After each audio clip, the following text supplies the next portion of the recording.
Good morning, everybody, and welcome to today's local intergovernmental roundtable on transit on the Sunshine Coast. I'd like to take a moment to acknowledge that the Sunshine Coast Regional District is located on the territories of the Shishal and Squamish Nations. For those who are following along at home, my name is Alton Toth. I'm the board chair of the Sunshine Coast Regional District and a councillor with the District of Sechelt. To our local government partners and staff from BC Transit, thank you for being here and for your continued engagement in shaping the future of transportation on the Sunshine Coast. Public transit plays a crucial role in the health and sustainability of our communities, whether it's helping people get to work, school, medical appointments, or simply connecting them with one another. A reliable and responsive transit system is vital to our region's quality of life. But we know that transit on the Sunshine Coast comes with unique challenges and opportunities. From ferry connections, the geographic nature of the Sunshine Coast, to ongoing population growth and environmental goals, the path forward requires coordination, lots of long-term planning, and local insight.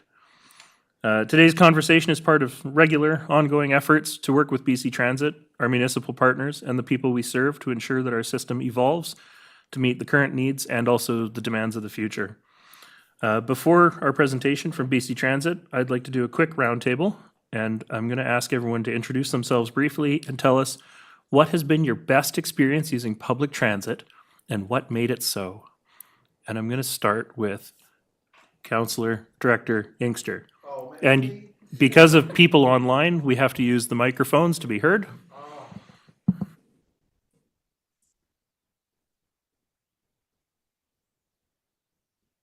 You know what? Can I tell my have a dream story really quick? Okay, Darren Inkster, District of Sechelt.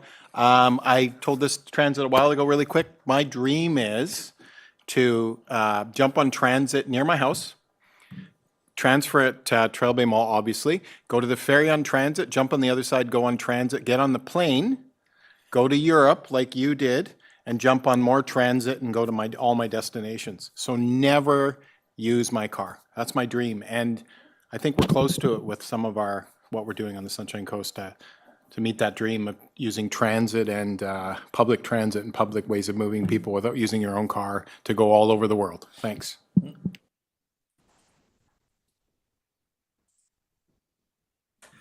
I've been living Darren's dream. The last two For times. those who are following along at home, who are you, sir? Sorry. I'm Kelly Bax. I'm the representative for Huesum Roberts Creek here on the Sunshine Coast, and I've been living Director Inkster's dream. The last couple of times I flew to Whitehorse in March, and I did exactly that. I left my house. I went to the bus stop across the street, got on the ferry, took another bus to the airport through the SkyTrain, and returned in the same manner. And it was quite seamless. Thank you. Oops. Didn't I? There you go. Donna Bell, I'm the councillor for the District of Sechelt. And my best experience is, and you'll be surprised by this, is the people that I meet on the bus. Donna McMahon, SCRD, Area E. One of my favorite experiences was a few years ago. I'm one of these people who doesn't bother buying winter tires. Who needs the expense when sometimes we don't get any snow? So when it snows, I take the bus, and I took the bus to Langdale through a blizzard, and the driver, it was one of the smaller buses, the driver was navigating difficult curves and hills and everything, and when we got to Langdale, the whole bus burst into applause.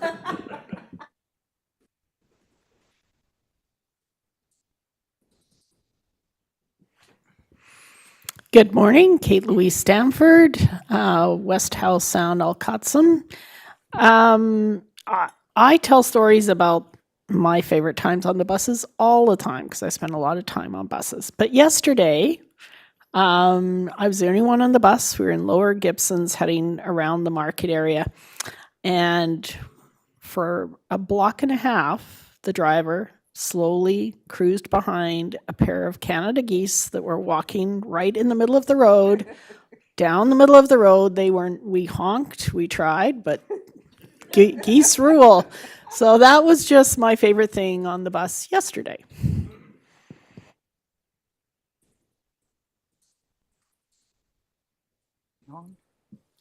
Diane McLaughlin, District of Sechelt Councillor.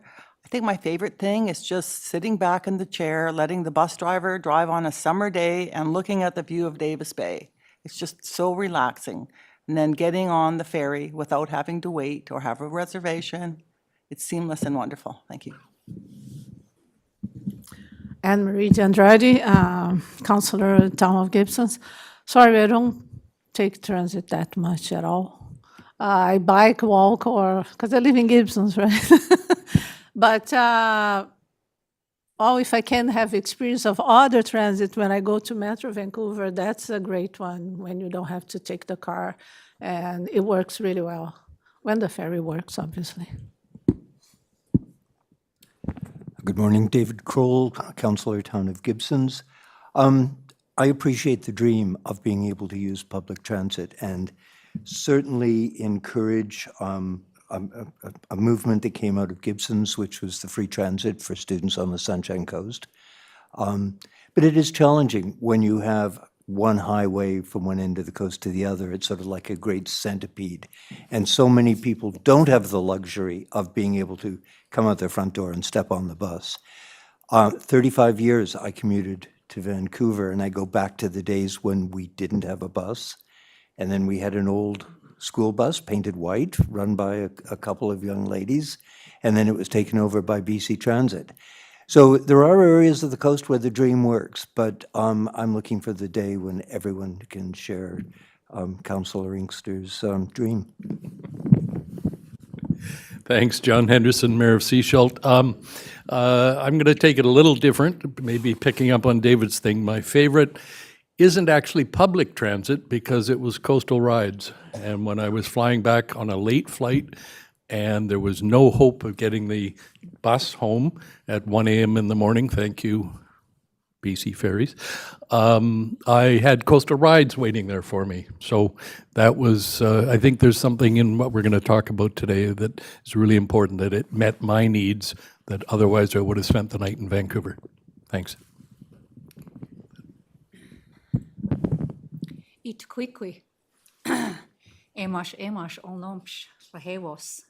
Yelkamo Sechelt Nation. Thank you for inviting us to this roundtable today. It's a very interesting topic. We've been watching the news, what's happening with some of our transit, and which is BC Ferries, and how we are all connected is through transit. And it has been a very difficult process over the years. I was born and raised here. I come from a time where if I needed to get to the ferry, I had to hitchhike. If I had to get to work, I had to hitchhike. So that was everything, how we got everywhere. With the expansion of the transit system on the coast, it's been amazing to have such an opportunity, not just for youth, but for a lot of people on the coast who don't have vehicles and can't, afford to pay for those. So that it's not a it's something that is required. It's not a gift. Here you guys go. It's something that is a requirement that we need to have in place. And there is some serious issues with our local transit bus services not being addressed when the ferries are late. I have seen on many occasions coming off that late ferry, people stranded at the ferry trying to figure out and waiting for rides. And this is at 1 o'clock in the morning that I've witnessed this happen.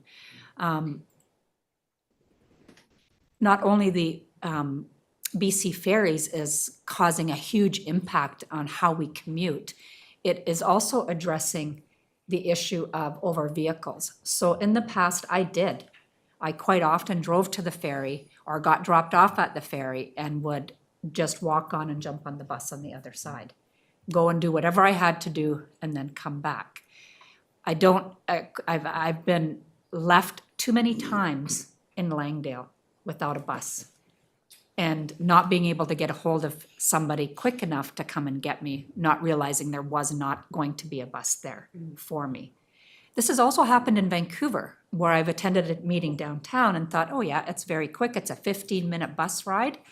well, one night I was stranded for over an hour on Georgia because all of the buses kept going right by me, right by our bus stop, because they were full. They couldn't stop.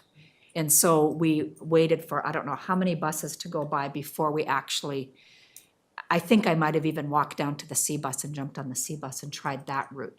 So when you're trying to travel, if that transportation is not guaranteed, then you're not going to want to take a chance and take that route because you don't want to be left behind. You don't want to be in the cold. You don't want to, especially in the Lower Mainland, be stuck at a bus stop at night because you don't know, is it safe? People walking around you. We were recently walking from Rogers Arena to our hotel because we couldn't get a taxi. But quite quickly, all of a sudden, I put my head up and recognized we were now entering the east end of Hastings at 10 o'clock at night. And I was like, okay, you guys, stop. We can't go any further. We just need to try to flag down. We just need to get a cab. We need to do something. So there's a lot of stress if you don't have your own vehicle. But even when you have your own vehicle, you can't get to destinations as quick as possible. We now see that our float planes, as part of this transit system, has cut back on their services. And so we were quite often trying to, if it was just a day meeting, we would fly in and fly out of the harbor because it is much cheaper and it's guaranteed that we're going to get back at a decent hour. You know, we've had too many times being in Horseshoe Bay waiting for 6 hours outside the gate. So no food, no washrooms. So we start bringing our own food and drinks, but then where do you go to the washroom? And so, you're walking down quite a ways. So it is a very, very important issue to us, and it's something that I think that we collectively need to address. There is a very serious concern with the province in that they don't believe our highway is the ferry, and it's been neglected for too long. Can you imagine one of the highways in Vancouver being neglected for that long and services being delayed for that long? They would immediately look at a way to address it, but ours is not being addressed. We somehow get lumped in with all of the ferry services, and normally ours is the last one that gets addressed when we need any kind of adjustment. So we need to have a very loud voice on how we can address this, and I'm really happy that you invited us to this today. Olnomsh.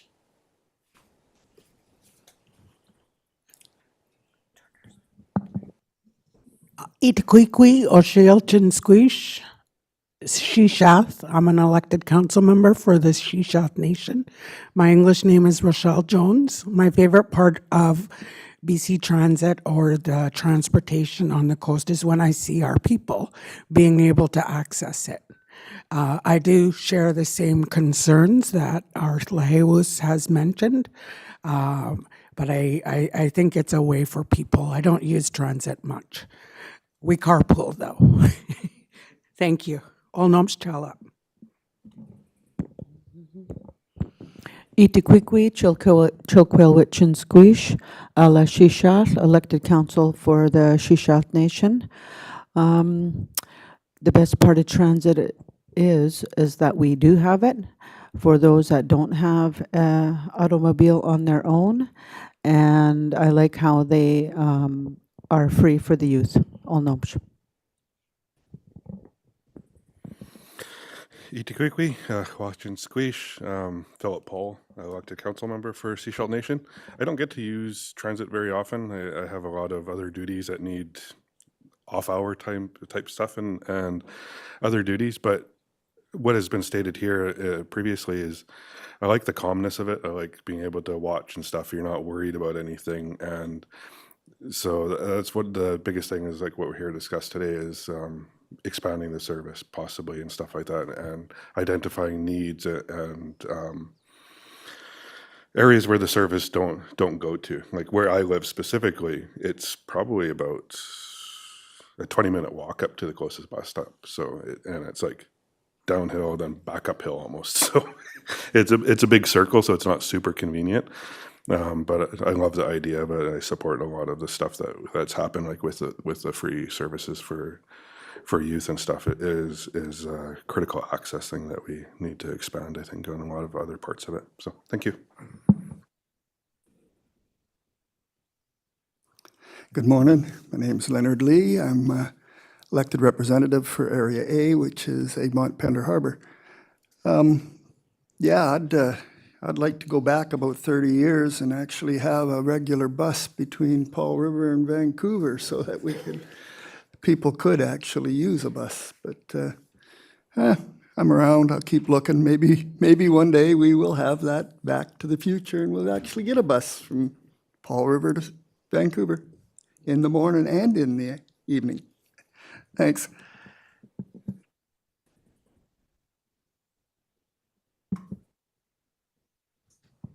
Hello, everybody. Keith Julius, councillor for the Sechach Nation.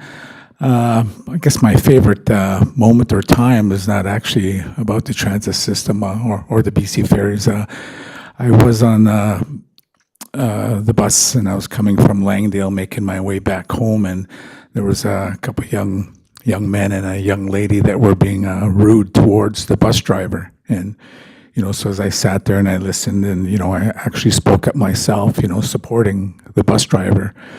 And they had some words for me, the two young men and the one young lady. And as I sat there, then another person, behind me spoke up, in support of the bus driver. But anyways, by the time the two young men and the one young lady sat and just remained quiet, as there was probably about 6 people on that bus who spoke up in support of the bus driver. So that was something I just wanted to mention about how the community stood together in supporting the bus driver. So that was my favorite time on the bus system. Thank you. Good morning, Justine Gabias, Area Director for Half Moon Bay, Hualquai. And as a person who does not own a car, I can tell you, Director Inkster, I am living your dream. I am. It can be a time-consuming dream, but it is a dream. I've always had really good experience. I've never had a bad experience on transit here. I take it daily, take it to work, take it to my other work, take it to do my shopping, and I call it the public limousine, because how I'm getting chauffeured around. I'm seeing some beautiful views in Half Moon Bay, Trout Lake. I get to read a book, catch up on emails. It's wonderful. And drivers are amazing. And it's my favorite thing about transit. And this morning, actually, the driver is one of my favorite things about transit. He knows my name and he greets me every time I get on board. And I think it's just like this nice personal touch. And they're just always so accommodating to everybody who gets on the bus. Buses are always clean, top-notch service. So, of course, there's room for improvement, and that's what we're going to talk about today. But all in all, my experience with transit has always been positive. So I thank all the hard workers for that. Thank you. Thank you, everybody. I think my favorite part of transit, having only sort of reintroduced myself to it recently, is all of the electronic fare options. So Compass Card on the mainland and then UMO on this side. Not having to, scrounge around for a toonie or see if I've got a bus ticket tucked away somewhere, but just being able to jump on and scan the app on my phone.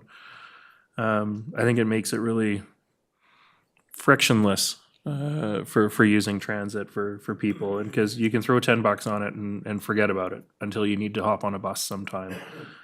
So I think that's sort of my favorite part about transit, and I live in a bit of a transit dead spot. I'm probably a 40-minute walk from the nearest bus stop, so transit's probably going to be a few years away from my neighborhood, but I do appreciate that we have it for those that need it and can access it. So I've been told staff have declined introducing themselves and telling us their favorite parts of transit. So with that, I'm going to turn it over to our GM of Community Services, Shelley Gagnon. There's a joint presentation from the SCRD and BC Transit. Questions along the way are perfectly acceptable. I think I was told it was going to be like 50 slides. So you don't have to remember like slide 17 and your question. Feel free to raise your hand along the way, and I will try and watch out for everybody's hands. And with that, I'll turn it over to Shelley and her team. Thank you so much, and good morning.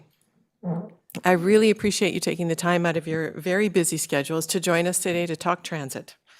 I'm very pleased to be joined this morning by my colleagues, Mr. Ahmed Kidway, who is our Manager of Transit and Fleet, Mr. Rob Rigma, who is the Senior Manager of Government Relations with BC Transit, and online, we are joined by Adriana McMullen, who is a Senior Transit Planner with BC Transit. So these are two individuals of many that we work very, very closely with in the delivery of our services. And I'm very, especially Adriana, for the amount of time that she has put into analyzing data, which in a lot of our data is new. We have electronic data and stuff that analytics that we can present to you today that we haven't had before. So we're very excited to be here. I am going to advance the slide presentation and try and talk at the same time. This is our first intergovernmental meeting about transit, and so hopefully we are able to share with you information that allows you to walk away today having learned something about our transit system, but also receiving from you in terms of information that might help us inform for our future plans. And my slideshow is not advancing. There we go. Okay. So over the next couple of hours that we have with you, we're going to provide you with a general overview of our transit service, which for some of you may be a bit of a refresher, but we think it's important context for others. We'll go over some 2024 transit performance metrics and talk about how this information helps inform strategic planning. We'll try to gauge the room and make sure that we pick a break at the right time, but please don't hesitate to get up and serve yourself from your own needs, and there is still refreshments in the cedar room beside us. We will be taking turns talking this morning, with Adriana has the bulk of the slides, and we hope, again, that you are able to leave today learning something new about transit. And with that, I'm going to turn it over to Mr. Rigma to get us started. Thank you. All right, thank you. And thank you everyone for coming today. As I'm listening to everybody's stories, and thank you, Chair, for posing that question, because I always appreciate hearing from people, and especially people with lived experience of taking transit or not taking transit. And what really comes through to me, and I kind of heard it in different ways from different people across the table. Well, number one, I like the term, I'm going to start using the term public limousine versus some of the other maybe not so favorable terms I hear about transit sometimes. So thank you, Councillor Gabrius, Director Gabrius, for that comment.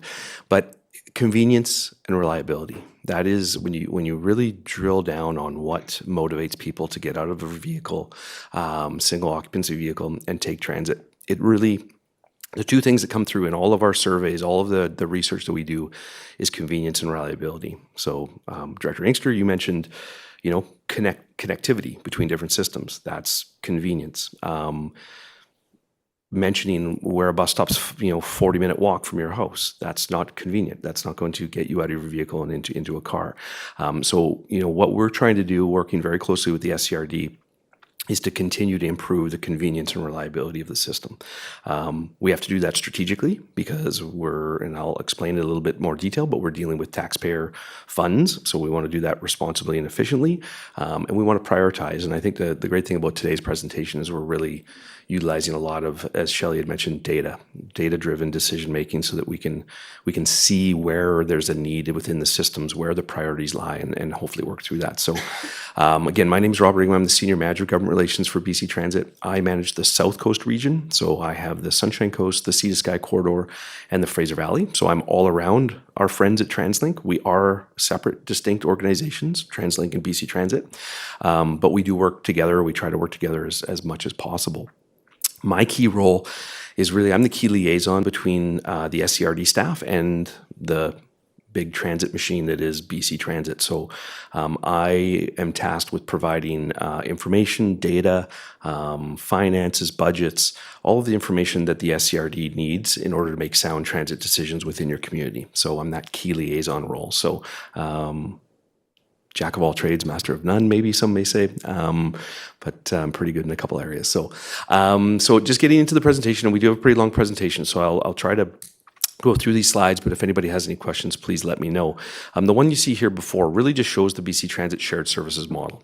So you see BC Transit in the middle. We provide all of the transit services in-house that a municipality would need in order to operate transit. Schedulers, planners, operations, buses, fleet. And we're driven by the provincial government, so we're funded by the provincial government. They set some of the high-level policy objectives. And then on the other side, you'll see local governments. So local governments, in the way the BC Transit model works, is local governments actually have the final say in transit service levels within their community, as well as fares. So when the SCRD implemented the S-Pass program, or the free transit program for youth under 18, that is your prerogative and your ability to do that because, and as I'll explain in a later slide, the revenue comes back to help offset your costs. So BC Transit really, if you kind of think of it, we have the economies of scale to help provide efficient transit services for a variety of different communities. We have I always say there's never a one bus community because you need a spare bus in case it breaks down. But from everything from one bus communities to Abbotsford, Mission, and more urban areas where we're operating 40, 50 buses.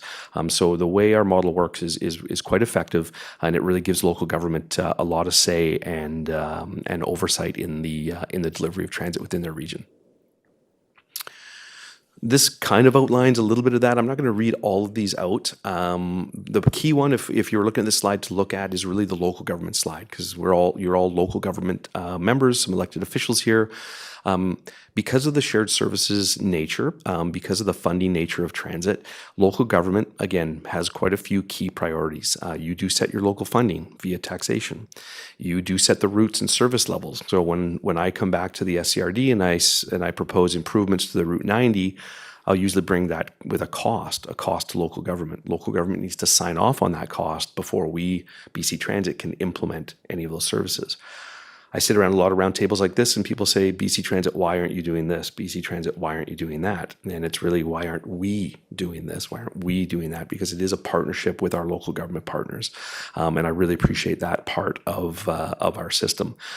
BC Transit, uniquely here in the SCRD, we typically, in our regional transit systems, we contract out the operations. So we hire a third party. We provide them with the schedule, the buses, all the training, all the safety, and they need to prove that they can be able to manage and operate those services. But here in the Sunshine Coast, we actually have a unique model. It's one of only 4 models in the province where the SCRD and the SCRD staff, working very closely with Ahmed, actually manages the operations. So there's only Nelson, Powell River, Sunshine Coast, and Nanaimo that actually have that model, and it's a great model. So I get to work a lot closer on the operations side because of that nature. But obviously Ahmed and his team, they're responsible for hiring and training drivers, delivering the service on the road, providing the day-to-day customer service aspects of transit, and then obviously collecting fares and fare revenues.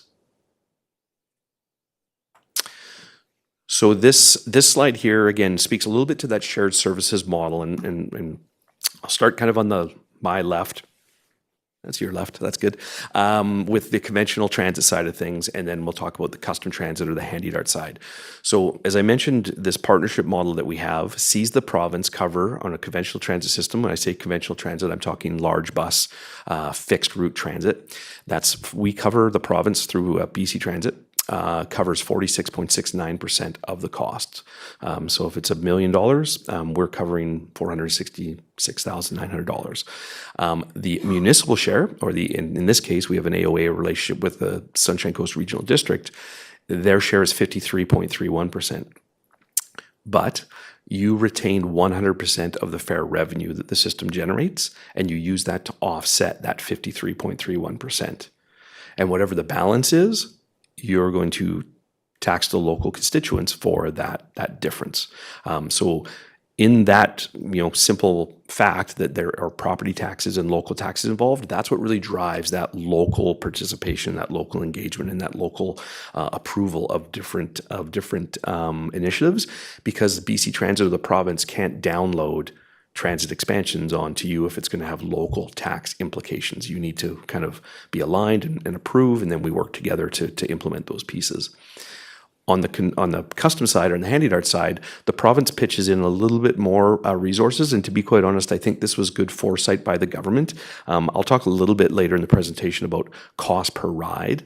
The cost per ride of custom transit service is well over quadruple what it is for conventional transit service. It's a customized service, it's door to door. And I think the province recognized that with the increased cost per ride, that it would be beneficial for the province to provide a higher cost share ratio on handy dart service. So you see the province cover about 67% of the total cost of handy dart services. You'll see the local municipality collect or pay for the other 33%. And then the same idea, all of the revenue goes back to the local government. That helps reduce their 33%. And then the rest they need to use to collect in terms of taxation. So a big part of my role is to maintain a kind of consistent approach to transit in transit systems that we operate with, and deliver certain pieces of or priorities that we have each year. So if you look at this wheel, this kind of outlines some of those partner communications and those key things. So it was only a couple years ago that we did a new Transit Future Action Plan. So that's a strategic planning document that we developed, doing extensive public and stakeholder engagement. That really sets the roadmap for, and we do that about every 5 years, but it really sets the roadmap of priorities. Now those adjust, those change. We look at data, we make adjustments, we hear feedback. And I noticed that our last bus to the ferry is at 10:30. And if you're not getting off the ferry at 1 o'clock, tough for us to serve you when you're getting off the ferry. So, these kind of things come up, and we add those to the mix. But it's good to have a strategic plan. Right about now, we're actually, and this is why this is really well timed, we're starting our transit improvement process, or our expansion process.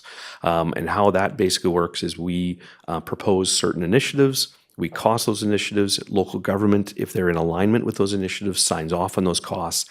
Then we go back to the province and request those funds to hopefully then implement the expansion. So we're starting that right now. And we do that every year in this annual cycle. In June, I deliver an annual performance summary. So I walk through all of the costs, all of the ridership, all of the revenue, and some different ratios, cost per ride, cost per hour, so that the SCRD can really analyze their system and just see, if we're increasing our efficiencies or decreasing our efficiencies, or we increasing ridership, or we decreasing ridership, what are the different pieces that we can do? In September, we have that transit improvement agreement formalized, and we'll probably talk a little bit more about that in the presentation. So that's where local government signs off and agrees to the costs of any transit expansions that have been proposed. We then roll up all of those expansion requests across the province, and we submit that to the province in terms of our service plan. So we have to go to the province every year with a service plan, our core budget, and then whatever our expansion requests are. And then we wait. And we wait for the province to table their budget, typically and you see a little later in the diagram there, typically in February. And then once we have approval from the province on any expansion initiatives, then we can move towards implementation. Only other piece that we do is every October we provide a 3-year outlook or a 3-year budget. So again, that the SCRD can forecast their costs over kind of a rolling 3-year basis. And I think that is the end of my presentation. Thank you very much, at least at this point. So thank you very much for listening, and thank you very much for everybody for being engaged and participating today. I really appreciate it. Great. Thanks, Rob. Am I all right to continue, Shelley? Yes, please. And just as a reminder, this voice out of nowhere is joining us online, and is a very important part of our planning, and that is our senior planner from BC Transit, Adriana. So thank you, Adriana. Over to you. My pleasure. Thank you. And thank you, everyone, for having us here. So the slide that you see in front of you is combined ridership totals from 2022 to 2024. The green bar is 2022, the blue bar is 2024. And these are combined ridership numbers between your custom system, and what we call custom is Handy Dart. We call it custom because it's customized to each user. And then the other larger proportion of the ridership numbers are from your conventional transit system. The conventional transit system is what you see in the rider's guide with the schedule and the fixed routes. And the lovely thing to see here is that we've had really great and continued growth from 2022 right through to 2024. Next slide, please. Just before you move on, Yeah. Director Inkster has a question. Thanks. Thanks, Chair. I need, if you can provide, it would be helpful for me and maybe others if you have the 2019 amount or figures, because we all know what happened in 2020. Thanks. Through the chair, thank you for that question. What I can tell you anecdotally, just without going through my numbers, is the Sunshine Coast would have, so of course during COVID we saw a dramatic decrease in ridership. Sunshine Coast Regional District made some prudent decisions of maintaining transit service levels through that time period. Had you reduced service levels, that could have further reduced ridership. And I'd be happy to say, and I don't have the exact number in front of me, but I know that the Sunshine Coast transit system has recovered all and then some of that pre-COVID ridership. So even higher, we're at higher levels than we were in 2019. Thanks, Rob. And I will also add that there's going to be a whole lot more slides that have numbers in them, and they do go back to 2019. And they're a little bit more nuanced though. So yeah, we'll get into those shortly. I'll pass this over to Ahmed. Thank you, Adrian. Just wanted to update this the slide that you're seeing. We have 5 routes that we operate. We provide annual service hours approximately 35,000 with 14 buses. The number of operations for our conventional transit, the fixed route buses, is from Monday to Saturday from 5 o'clock in the morning to 1:30 in the morning. And Sunday and holidays, we provide 5 o'clock in the morning to 1 o'clock. So that gives us a very broad area and the time to provide the service that we agreed on. Thank you. Adrienne? Thanks. Next slide, please. Great. Yeah, and so here is exactly speaking to the concerns of the pandemic. So what you see in the very, very jagged blue line, copied and pasted multiple times over, is what the average ridership would have looked like during 2019. Now the line, that blue line, looks really jagged because we didn't have as broad penetration of technology on board the buses. So the ridership data was a little bit less consistent coming in, but you can see the trend there where in September there's always a big spike when kids go back to school. Now the orange line is the recovery or the pandemic commencement in 2020, and so you can see there's that big giant drop that happened at the beginning of 2020 around week 17 of 2020, and then you can see subsequent years, 2021, 2022, 2023, that the orange line really starts recovering. And I am pleased to share by last year in 2024, you basically recovered to your 2019 service or ridership standards or averages. And this is probably the last year that we'll be showing this graph, seeing as we've now reached recovery and then some, as Rob alluded to, and we'll see more about the then some shortly. Next slide, please. Great, thanks. So we have automatic passenger counters on board of each bus. That's what the APC stands for. And shown here is the ridership by route on an average weekday and an average weekend day. The green bars are what the ridership was in 2019. And then the navy blue bars are what the ridership was in 2024. And so you can see here that the patterns that we saw in 2019 have been reinstated in 2024, both on the weekdays and on the weekends. And in fact, by 2024, a number of the routes, notably the 90 and the Route 2, had surpassed their 2019 rides. And even in 2023, they were starting to surpass the 2019 ridership if we're looking at an average day of the week. And that holds true across both weekdays and weekends. So yeah, I think on this particular slide, the routes to really kind of pay attention to are what the 90 is doing in the red bar and the blue bar relative to the green bar. And then what the Route 2 is doing. Next slide, please. Sorry, I thought I had another one. Anyhow, what the Route 2 is doing also relative to the green bar. Now what this one shows is not ridership by route, but ridership by quarter. And the lighter colored bars are 2019, and the darker colored bars are 2024. And so you can see in the winter, winter tends to be a little bit slower across the board, but we have surpassed ridership from what 2019 was in 2024. And then the spring was when we had the really big precipitous drop with COVID. We also have surpassed what we were seeing in 2019. Summer, now the summer numbers look low because we had a data disruption with a changeover in technology last year, but I've put in the 170,000 number there. So we have reached what 2019 numbers were.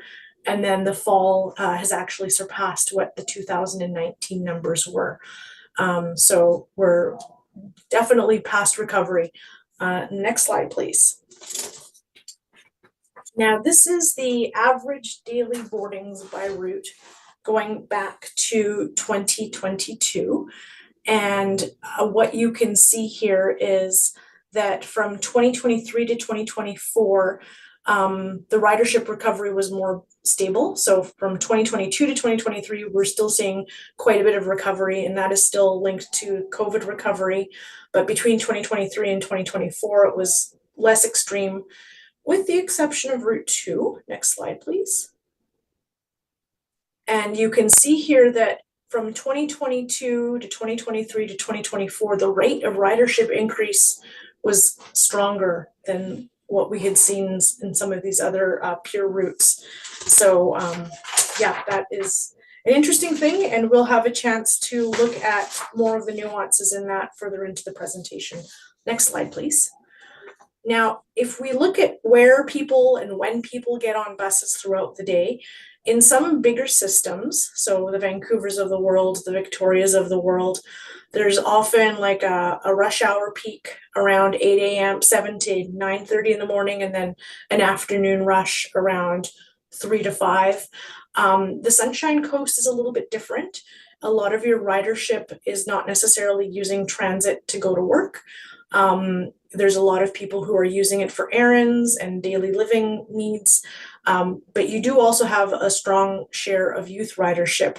And that's where this where the spike that we're seeing in 2024 is likely coming from, where you can see that from 2023 to 2024, around the 3 o'clock time in particular, the ridership has really started rising.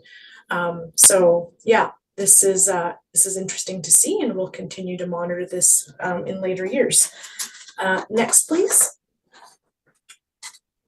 Now, this particular slide is coming from the new fare card product that you have. So that's the UMO card that people can either tap or have on their phone to get on the bus with.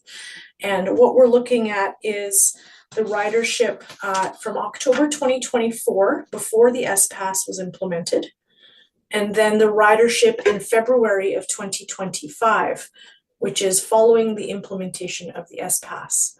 And the columns there are prepaid fares, the 30-day adult day pass, the 30-day youth pass, and then the 30-day seniors pass. And then in the very, very bottom slide, what we can see is the very front bar, which is the most used fare product, is actually the S-Pass once it became introduced. And then followed by the stored value. We didn't see a huge change there. And then we did see a decline in the 30-day adult pass slightly, and then the seniors pass use stayed about the same. So the S-Pass riders as of February 2025 accounted for about 36% of the riders. And then overall the ridership from October and February did still increase. One quick thing to note, though, is that proportion of riders are not necessarily contributing revenue to the system, but this is where that balance between, the social goals and the environmental goals and the ridership goals of the regional district are clear, and that, it's clearly been very successful, that the youth are taking advantage of this. So that's really nice to see. Just before you move on, Director McMahon. Yeah, I was just wondering about the BC Bus Pass. Are we able to count the number of people who are using transit with the BC Bus Pass? I am not the expert in this, but I suspect because the BC Bus Pass is a Compass product, I think the lion's share of BC Bus Pass users in the province are still associated with Metro Vancouver. So province-wide, the product that they use is the Compass Pass.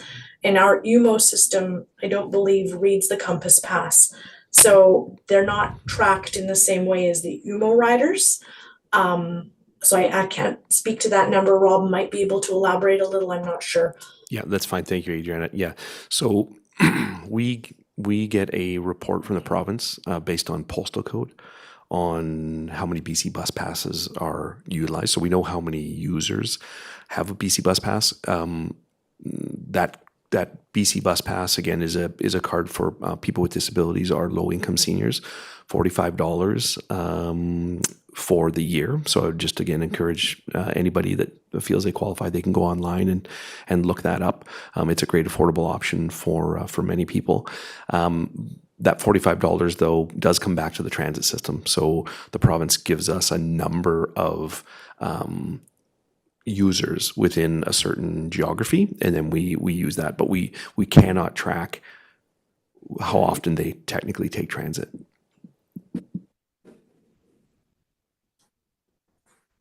Okay, next. So one of the metrics, and I know it's simple to sort of think that actual bodies of average people using the bus matters, and it does, but one of the metrics that we use that is also an efficiency metric in the transit industry is ridership performance or productivity. And it's a rate of how many rides, how many people get on the bus per hour of service that we offer.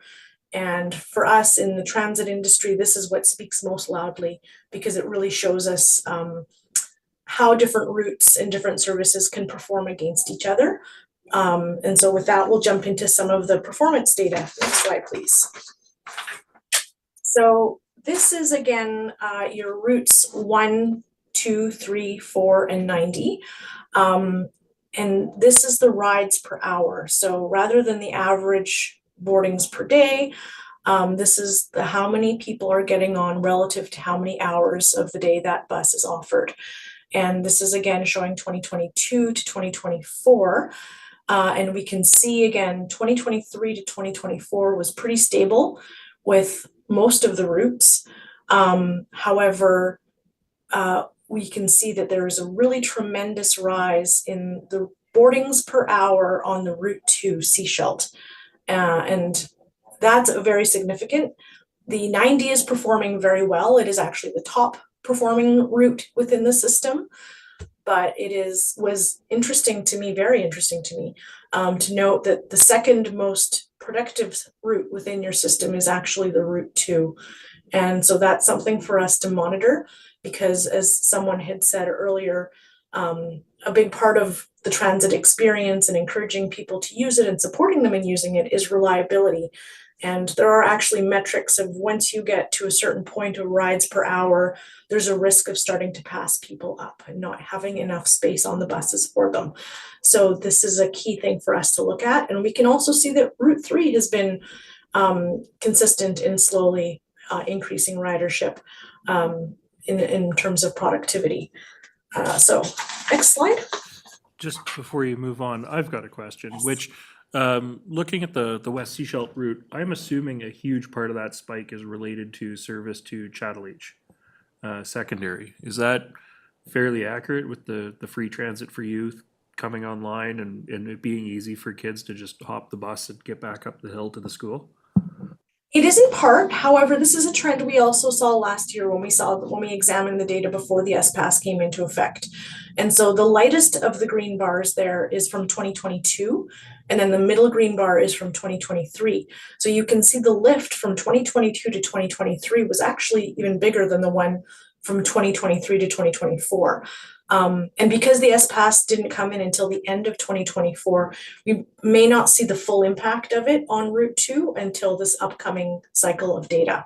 So even before the S-Pass was implemented, there was already very strong performance. I do think it is high school students, and I think that it's likely that the influx of new residents and people choosing the Sunshine Coast maybe departing other metropolitan centers, has also brought maybe a stronger transit culture with it in part. I think the region already had strong culture, but the generation of parents that have teenagers are also the generation of people who, if they were in Metro Vancouver or other cities, have lived with a UPass program.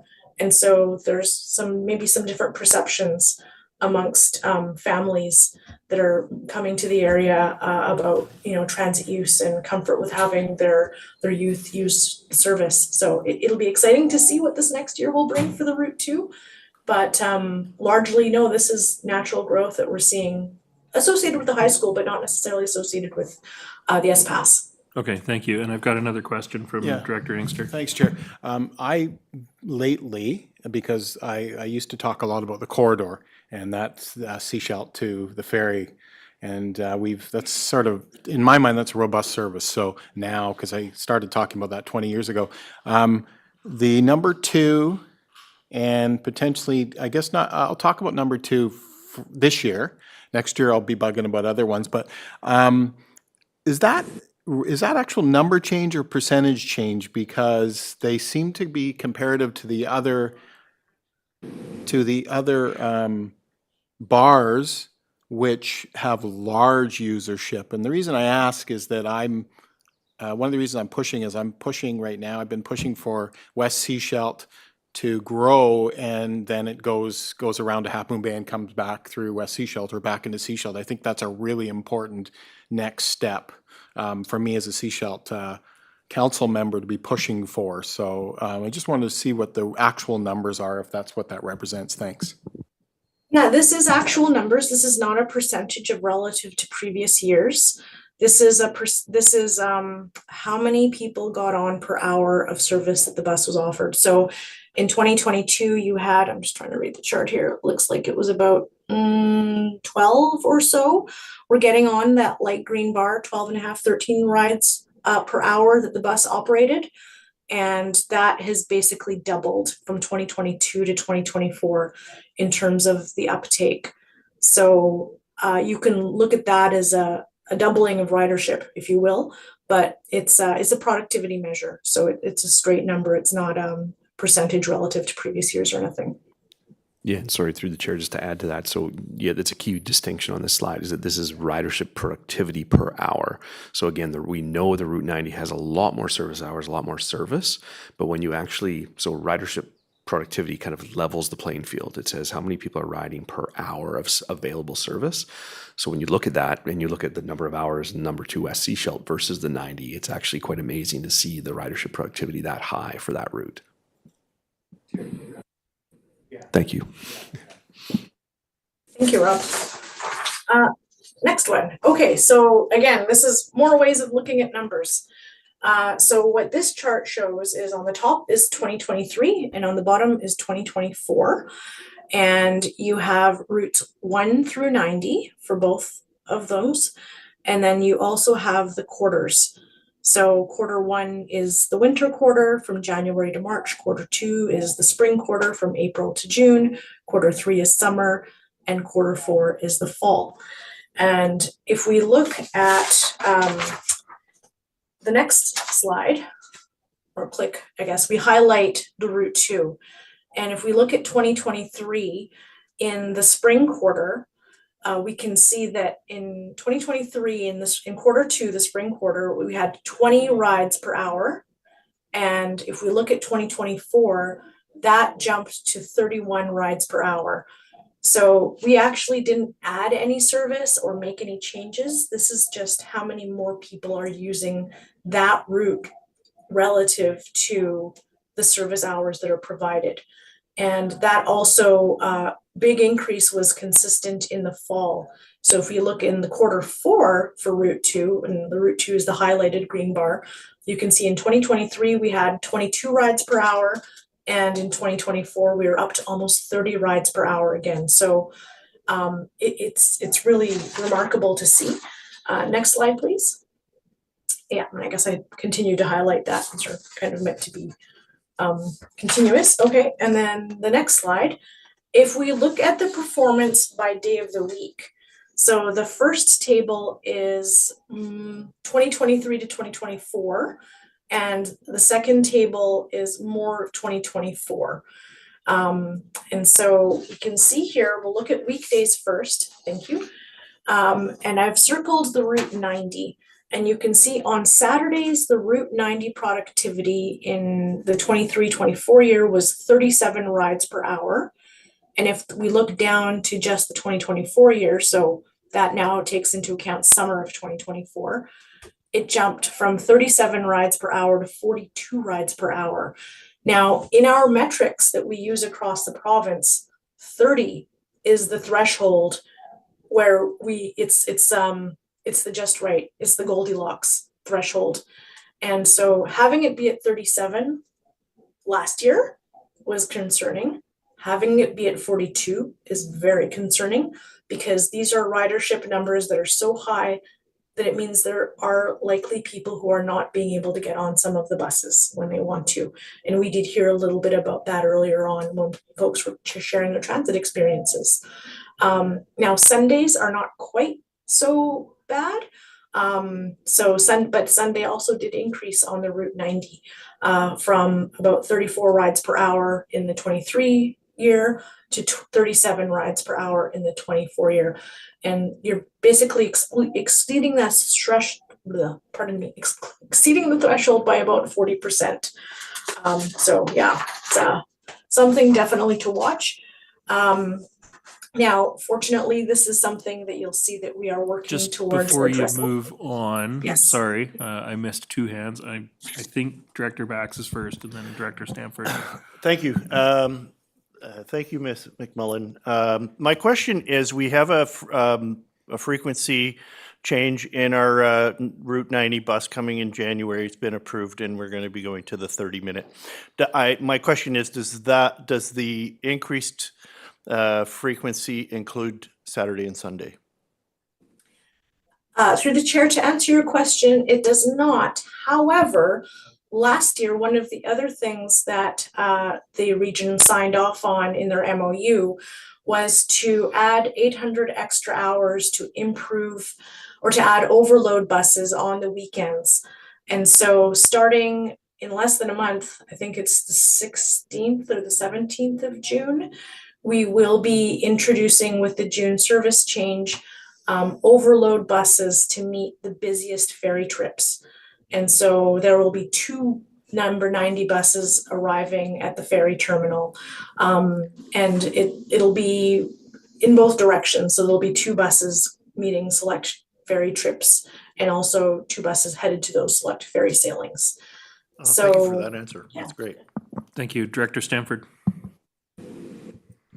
Has there been any even anecdotal investigation as to why these numbers are so high on the weekends? I mean, I have my possibilities because I've seen the tourist groups coming off BC ferries, guided tours that use the bus, and you can see a very significant change, and they're coming regularly. They've obviously got a schedule going, so that could be part of it, and that definitely changes how people can and cannot get off. So it'd be interesting if that's being investigated and that they often get off in Gibsons, or they have a specific point where they're all going to get off at the same time. So whether that's being looked at a little bit deeper as to that, maybe that's the reason. Doesn't change our response, but could be one of the reasons why.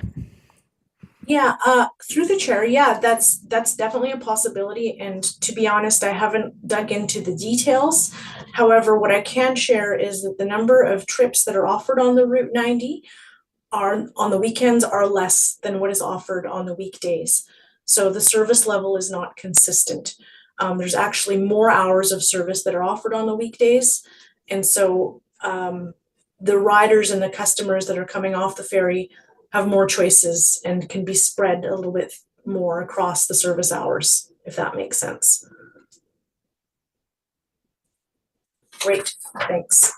And so this is data about pass-ups. Now, a pass-up is an instance in which a customer might not be able to get on the bus that they're waiting for. Doesn't mean that they don't necessarily get moved, but they may have to catch the subsequent trip of that route. And keeping in mind that we're moving hundreds and thousands of passengers, these numbers could look a little bit alarming, but they're actually reasonably low. However, it is something to be watched carefully because, as we've heard, reliability is a big deal. And so we can see here the pass-ups from spring, summer, and fall on the Route 90 and the Route 1. And it appears that there is more instances of pass-ups happening, or that it has increased, and we'll see what happens more with the S-Pass, because a lot of the S-Pass riders do seem to be using, in some instances, the Route 90 and the Route 1. I'm thinking of the high school that's in Gibsons, where the stops right by the high school there. And one other interesting piece I looked into it was that the times of the day when the pass-ups were happening were when the passenger loads were combined between ferry loads and also high school end of high school day loads. So this is something that we'll be watching very, very carefully. The good news, though, is that with the increase in service of the Route 90 to 30-minute intervals during the day, it will add more service to cover that busy time, but this is something we'll continue to watch. If we do need to end up adding more peak service beyond that every 30-minute, it may mean expanding the 90 a little bit further than we had been planning to, but this is what our data is for, to prepare us and be able to respond. Now if we go back to the performance by the day of the week, these are performance averages again from May 2023-24, and then the second one is the 2024 year, and now we're looking at weekdays. So we had been looking at weekends earlier, now we're focused on the weekdays. We can see that from 23 to 24, Route 2 has continued to grow, and so we were at 20 rides per hour, and then we've risen to 25 rides per hour. So that's, again, something to keep in mind. And so, yeah, in weekdays, the Route 2 is that second most productive route that we have. We are expecting to continue to see that rise in demand, especially as we see the full impacts of the S-Pass. We do recommend expansion of the Route 2 to prevent critical loads and alleviate any crowding that may be happening, and prevent, or hopefully alleviate, if any of it is happening, any pass-ups. Next, please. Now, the next one that we have here is the on-time performance. And on-time performance matters for more than just the customers, where, if the bus is late, you can't count on it because you're trying to catch a ferry, you're trying to get to work, you're kind of trying to be at school on time. But from an operational perspective, it matters because the buses don't do their same route back and forth all day long. In order to make the buses efficient, we actually connect the routes end to end. And so the duties that a specific vehicle have could actually change throughout the day. So a bus might do a Route 90 and then a Route 1 and then do a 2 and then go back and do a 90.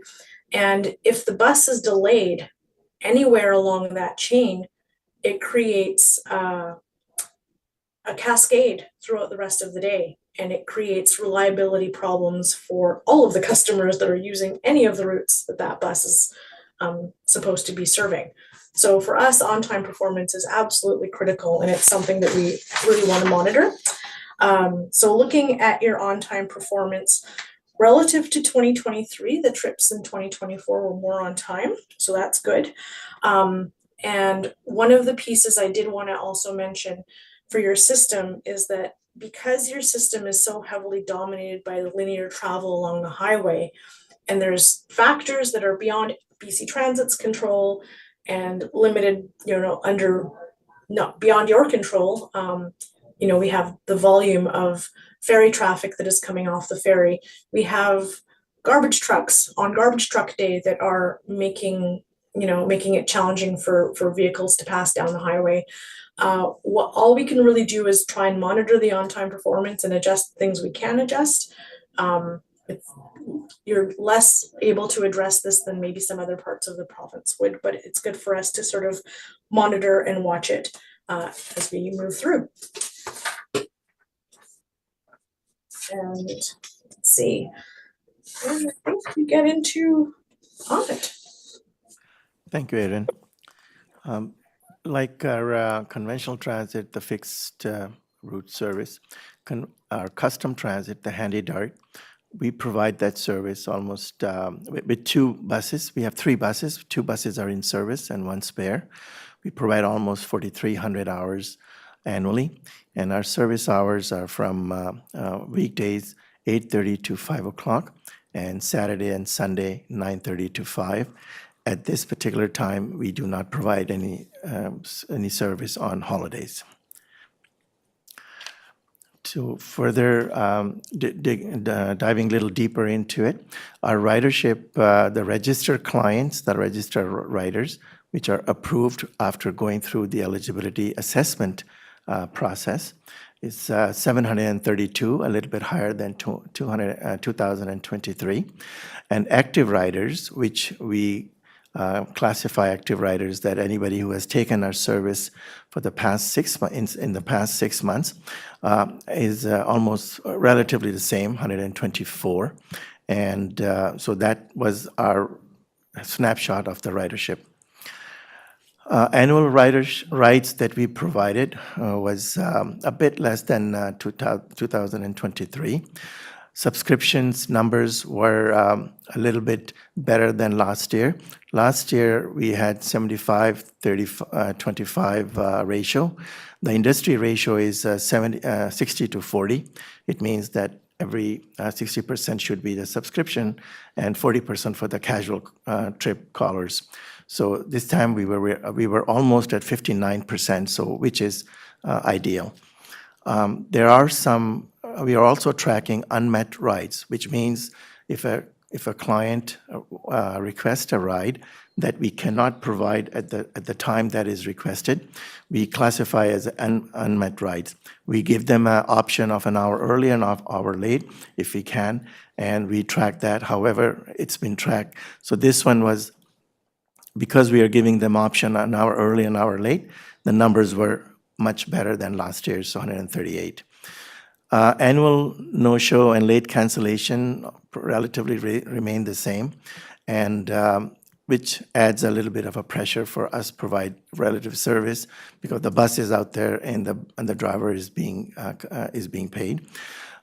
So the percentage-wise, the national average for industry is about 3%, between 3 and 3.5, and we are at this time just about 2.3%. So we are doing quite well. We would like to see this annual no-show and late cancellation down to 0, but we are working with the educational campaign with our clients and making them aware. The average number of monthly rides is 582, a bit less than last year. Just to jump in real quick, I'm wondering if you've got any insight into that decline. Is it like a certain customer base that's not on Handy Dart anymore, or is it just less trips being taken by the existing client base? Thank you for the question, Chair. We are attracting our almost 8 new clients a month, a new application. They go through their process. So the number of registered clients are on the rise, and they do give us a call during the time. The peak hours are what we are unable to meet at this time is due to the annual the adult daycare, dialysis, and the workshops, and which is one of the major facilities are moved to Gibsons. So our buses leave from Sechelt to meet there. However, at the same time, there is a medical procedure requests are coming in normally around that same time. So it's about between 9:30 till 11:30, and then around 12 o'clock till 2 o'clock. So one of the things that you will hear later in our presentation, that there are certain steps are being taken to address that. Thank you. And Councillor Kroll. Thank you, Chair. With the Handy Dart service currently sort of ending sort of early evening, Is there any consideration of expanding into like available evening service? Because there are a lot of community activities that occur after 6 in the evening, and 20% of the population is being excluded from being able to attend those activities. Thank you. Yeah, thank you, Councillor Cole, through the chair. Thank you for the question. So we did, let's see, not last year, 2023. We actually engaged a custom transit service review on the Sunshine Coast. So we did some public and stakeholder engagement survey work. I came out and worked with staff, and we actually presented a couple of workshops, and we were able to kind of put together a quote unquote priority list of Handy Dart initiatives. From that, we actually last year increased our service span up to 5 o'clock. We actually were earlier than that, and we also added Sunday service. So that was kind of our first step.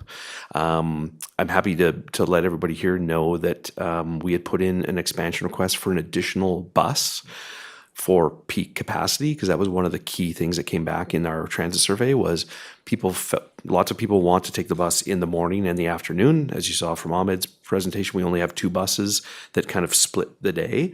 So we've been approved for a 3rd bus starting in January to add peak capacity, so we can take more people per day at those key times. Hopefully that'll bump up our ridership numbers.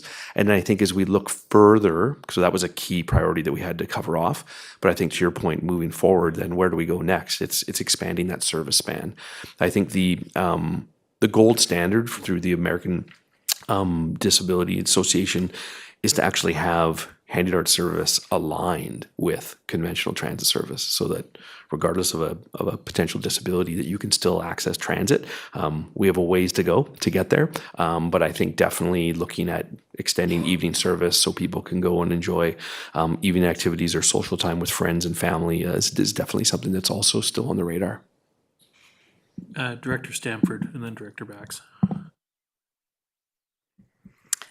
Something to add, not necessarily specific to BC Transit, but the challenges for people that need specialized transport or don't have access to their own vehicle.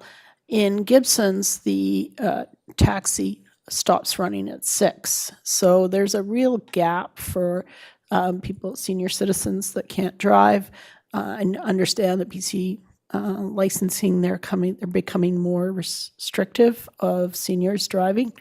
And I can see that this gap is opening up more and more, is that after 6 in Gibson's, if you can't access a bus, then you basically have very little option other than the private coastal rides, which for seniors, they're not necessarily comfortable working on online apps and things like that. So I'm noticing more and more that this is a gap that we need to somehow fill. Director Bax. Yeah, a point of information. So I wanted to know our transit system goes as far as Half Moon Bay, and does that apply to the custom transit system as well? So it doesn't go any further north than that? There is a system. There is a bus that's been organized through the Pender Harbor Health Center that is doing 3 times a week. They bring people down to Seashell, but there's no service between Half Moon Bay and Pender Harbor, is there? So the service area for Handy Dart is identical to the conventional transit service in your annual operating agreement. But past Half Moon Bay, of course, there is a gap there.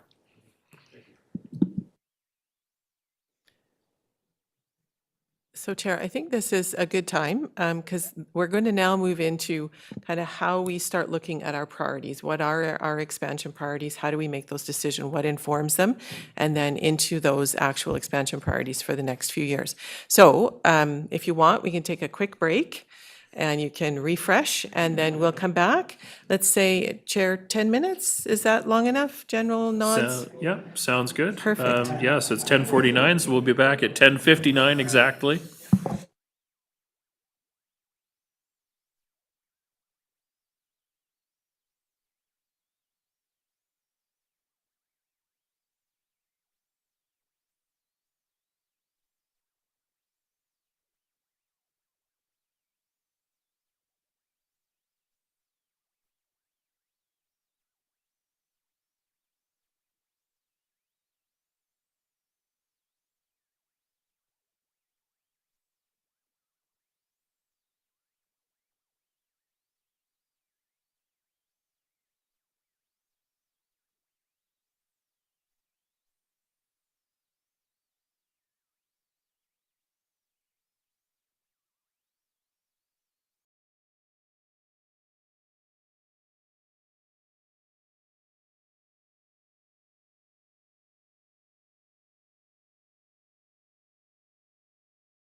And we'll turn it back over to, oh, do I need a countdown? No? I'm good? All right, we'll turn it back over to staff. Thank you.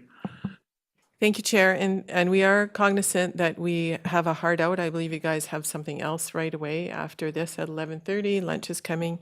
So we will try to move a little bit faster because that was the data, that was the information dump, and this is really how we move forward in identifying the priorities for expansion. So Adrienne, I think you're up on the first slide, and then I think it's a Rob and Shelley show. Thanks.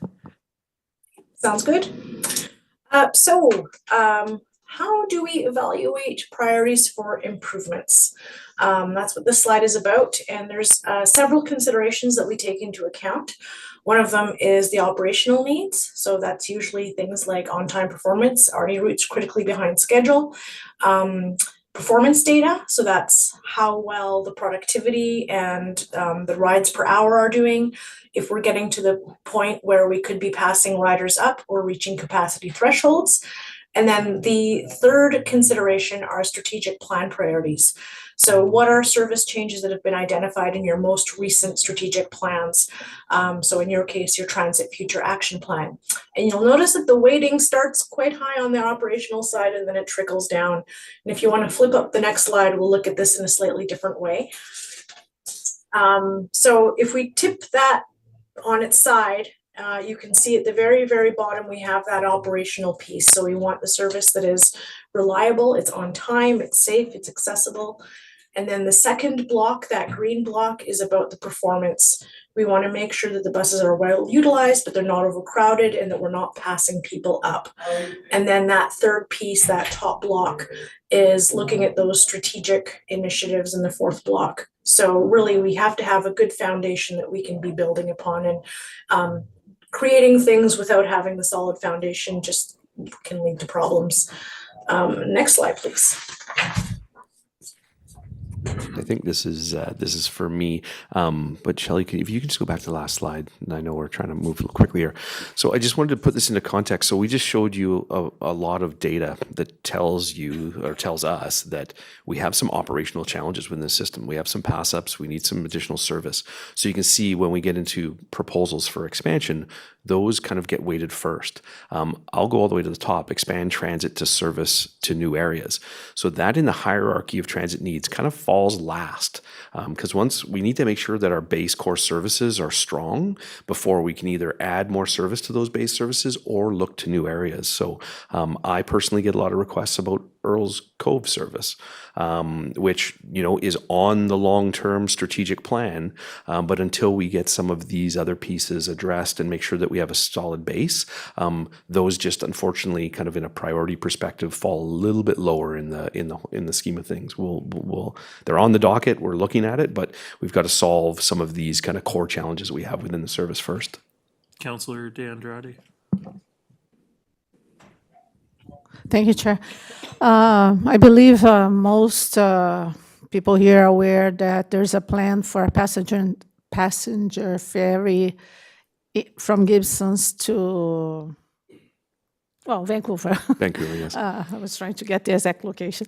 Cole Harbor, I believe. And if everything goes well, I think will be 2027, the plan. So is this on the books? What hopes do we have? Yeah, it's coming up. What I can tell you is I have been in direct dialogue with Green Line to start some conversations. But what I want to be clear about is it will have an impact on current transit services. We talked about some numbers and capacity challenges on certain routes that will add the pressure to those routes at those times. So what we really need to do is determine what times they're going to be operating and then look at our transit service and make sure that we have enough capacity in place to be able to handle our current ridership as well as potential additional ridership. Clearly a great opportunity, but something that just, again, transit expansions, and we're about to speak to it, and actually thank you, it's a good segue into my next slide, but transit expansions don't just happen overnight. So I'm glad that we're starting to engage them now, because 2027 in transit world comes really fast. Quick follow-up, and then Councillor Kroll.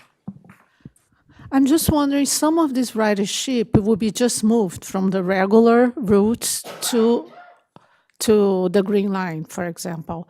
Is this being considered in this? I think that could be considered, but I would say, based on the trajectory we're seeing in ridership in general, we're on an increasing trajectory for ridership. We're seeing more people getting out of their cars and taking the BC ferries and walking on. So we don't see that trend stopping. I think Green Line will just be added in terms of the need. I don't think we're looking at it as a net replacement of people that may take BC ferries versus Green Line. We just see on the current trajectory of growth that it'll probably add to the mix. Thank you, Chair. Director Lee referenced earlier back in the wonderful days when we had a bus that went from Powell River right into downtown Vancouver. Now, BC Transit also look after the upper end of the coast, although it's not your domain. And just one thing I'll say in the context of that, as a passenger who used to use that bus service, it was originally gray, well, it was gray, it was gray something or other, and then it became Maverick. The one nice thing about it is when you got on that bus at 6:30 in the evening in downtown Vancouver, if it was snowing or the weather was bad, BC Ferries held the boat for that bus. So people had the assurance that they were going to get home. They were not going to end up in Langdale and no bus to connect with. They could ride the bus to Sechelt, they could ride the bus to Egmont and get off safely in Powell River. Has BC Transit ever considered in restoring that service? Thank you for the question. Yes, so interregional transit, I would say across British Columbia is becoming an increasing topic or dialogue of discussion. It's complicated, interregional service, because you're dealing with different jurisdictions, different municipalities that all are responsible for a certain amount of costs involved in the service. Currently, right now, there's a reason why there's no transit service from Half Moon Bay to Earls Cove. Area A, as I've been told, currently doesn't contribute into transit funding for the region. So there needs to be conversations that need to happen between the City of Powell River, the SCRD, the different districts are involved in order to put that together. So when you ask, has BC Transit considered that? Yes, we've had lots of discussions with staff. The topic bubbles up from time to time. What we've tried to do is make sure that we have aligned our transit services in Powell River at Sultry Bay with the Sunshine Coast Connector, the private service that operates through the summer. So we have our schedule lined up with their schedule so that at least there's some semblance of service for people to be able to bridge that gap. But I think, as I mentioned, right now, we do have a lot of transit priorities locally that we're trying to address to make sure that our base core service is sound and functioning well. I think those conversations about interregional service should continue, but it takes a lot of other people at the table to have that discussion and come together with a kind of cohesive plan from not only the service plan, but more importantly from a funding perspective. Okay, thank you. That's great, great dialogue. I appreciate it. So just talking about expansions, I mentioned this before, so I'll just kind of quickly reiterate it. But so when an opportunity or priority is communicated, again, we look to try to build a bit of a rolling 3-year plan, for expansion initiatives. So we've got our Transit Future Action Plan, we've got local area plans. We've been doing a lot of work actually lately, meeting with local planners from the different municipalities within the region, which has been some great feedback. We've got great data that Adriana's putting together. So then we come up with kind of a game plan, a 3-year plan, kind of call it a short to medium term plan. We then bring that to the board and get the board to approve that plan. So we call it a transit improvement MOU. We cost out those initiatives. We bring that to the board. The board then, if they approve that plan, we then, as I mentioned before, go to the province and seek matching funding. Now, if the province does not provide the matching funding, unfortunately, the initiative cannot move forward. The way the BC Transit Act works, it needs to be municipal government needs to make commitment to the funding, and then the province needs to add in their commitment as well. And I've been with BC Transit long enough to see all expansions funded, no expansions funded, some expansions funded. So, it really is, it's an interesting and dynamic kind of environment that we've gone through. Going to this slide, some good news is is last year we did see some of our expansion initiatives. So this is what a TIPS transit improvement MOU somewhat looks like. We outlined the initiative, the annual hours that it's going to cost, and what the net municipal share of costs will be.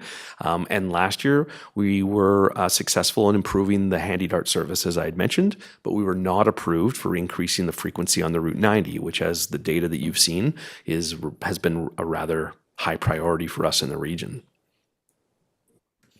Okay, so now we're going to get into a slide that talks about what are our service priorities, and I'm going to let Adrienne walk us through the next couple of slides. Thank you. Thank you. So what this table shows is the different investment priorities that we have. And we did actually reshuffle the priorities that had been originally identified in the 2022 plan. So if you look on the very far right column, that's sort of the order that things had been in initially. However, in 2022, when this plan was developed, we didn't have the data that we do now. And we were not as maybe aware of, and the trends hadn't happened, that the 90 and the Route 2 were exploding, not exploding, growing consistently and strongly. So last year we reordered those priorities, and as of last year, our top priorities were improving the 90 and on the weekends and holidays to address the overloads as needed. So do you remember we were looking at that Saturday and Sunday ridership on the Route 90 where it went from like 37 rides per hour in 2023 up to like 42 rides per hour? Well, we asked for some service expansion. We prioritized that last year, and that was approved. And then the other thing that was included in last year's MOU for this year was increasing the Route 90 service intervals to every 30 minutes during the daytime. And that was also approved, and that is anticipated to go in early 2026 once the buses arrive, because that requires some additional buses. And then there was also some approved funding and resources for the Handy Dart service to add some peak capacity on the weekdays and the weekends. Now, moving into this next round of TIPS, which is the MOU that we are now preparing in general, what we have in the list is improvements to Route 2, where we would bring it up to operating every hour, Monday through Saturday, and then at rush hour, so the busy times, definitely the 3 o'clock-ish time, we saw the peak ridership, and probably in the 8-ish going to school time, bring it up to have operating every 30 minutes. And then one of the pieces to keep in mind is, do you remember how I commented that the bus duties are actually shared across different routes? In your system right now, the Route 2 is actually connected to the Route 1 quite often. So anytime we make changes to the Route 2, we kind of have to also look at the Route 1 and what could happen there. And so at the same time, the other priority that we are now able to do when we alter the Route 2 is to realign the Route 1 in order to create the Route 5. And the Route 5 is the planned Gibson's connector, the Lower Town and the Upper Town connector. So this is what we have as our proposal for this upcoming year. And then the other piece of that is more regional is continued improvements to the Route 90. So again, for year one, we've got the Route 2 piece, we've got creating the up and down Gibson's connector, and then we've got continued improvements on the 90. And for this upcoming year, we already have approval for the daytime weekday Route 90 improvements. What we're going to seek for next year, what we're proposing that we seek for next year, is increasing the frequency to every 30 minutes in the early morning and for the rest of the service day. So that if this is approved, once it goes in, you'll have service every half hour for the full service day on the Route 90. And what this means is that even if the ferry is delayed, there's going to be a bus coming. And so people will be able to have more certainty and reliability of the service that is available for them. And then in line with that, we would also have further improvements to the Handy Dart system. And so I think the priorities that we had identified last year for this year, in light of the data and the numbers that we're seeing, to me, they still fit. But yeah, so we want to just sort of share this with you. And then I think if we move into the subsequent year. Yeah, sorry, Adrian, I'm just going to make one comment. So really great that we've got these 2 Route 90 initiatives approved by the province for funding. So additional capacity on weekends, which we're going to implement in June, and then the 30-minute frequency. The 30-minute frequency, as Adriana mentioned, is so important because of the ferry schedule. But also we do 4 different schedules, bus schedules a year. We have to change our schedule 4 times a year to align to BC Ferry's seasonal changes. So going to 30-minute service actually alleviates us from doing that. So we're going to have a more consistent schedule year round for customers. And then as Adriana mentioned, considering 30-minute service, if the ferry's late or the ferry's early, you're never going to have to wait more than 30 minutes to catch your bus at the ferry terminal, which I think, considering the complications, is quite reasonable. So. Great. And then moving into our proposals for year 2, in year 2, we would continue investments on the Route 90, and we would start bringing that 30-minute service interval into the weekend service. And also in year 2, we would continue to invest in improving the Route 2. So that would be increasing the frequency some more, and also converting that route, because right now, for those of you who know the Route 2, it's a one-directional circle, is making it a bi-directional service, so it would be traveling in both directions. And that would enable travel to be more direct for the customers who are using it. And then moving into year 3, we would have the last increase, or not the last necessarily, because we don't know what the operational data is going to tell us and the performance data, but we would complete building the Route 90 to operate on 30-minute service all the time. So weekdays, weekends, and so that would fully decouple us from any of the BC Ferry service changes and also create that additional capacity. And yeah, that 30-minute service on the Route 90 is especially critical, not just because of the S-Pass ridership, but I think also as a potential response or way to serve any new customers that we may have that could arrive in Gibsons off of the Green Line ferries, should that come to fruition. So it seems that it's lining up reasonably well. Okay, just in terms of Handy Dart expansion recommendations, we talked a little bit about this. So we did get approved for an additional bus to add that additional capacity. So the way it works from a procurement perspective is bus procurement takes longer and longer now post-COVID, and it's almost 18 months to 2 years to get buses, which is just the nature of the service. So that will come in January of 2026. So we'll have an additional Handy Dart bus. That is going to help us increase those capacities. Then what we'll continue to look at is to increase those hours of operations in the service span. So that was mentioned earlier in conversations, but I think now that we've added Sundays, added a bit of evening service, now we're handling the capacity issue, then we can go back to looking at things like how do we expand even further. We do need to take in consideration some operational considerations, collective bargaining and union shifts and those types of pieces, but we can work through all of those. But that would be really the next piece. And then I mentioned to some people outside in the break about just the complexities of Handy Dart and the dispatching and the scheduling of trips. So BC Transit is looking to invest in some new kind of dispatch and scheduling technology that we would share with all of our different partners. So we'll work with the SCRD to try to source and advance better dispatching software so that we can provide more efficient trips. And then, as Ahmed mentioned, subscription trips are basically reoccurring trips. So they're key to the service, and Ahmed had mentioned kind of that 60-40 split of subscription to casual trips.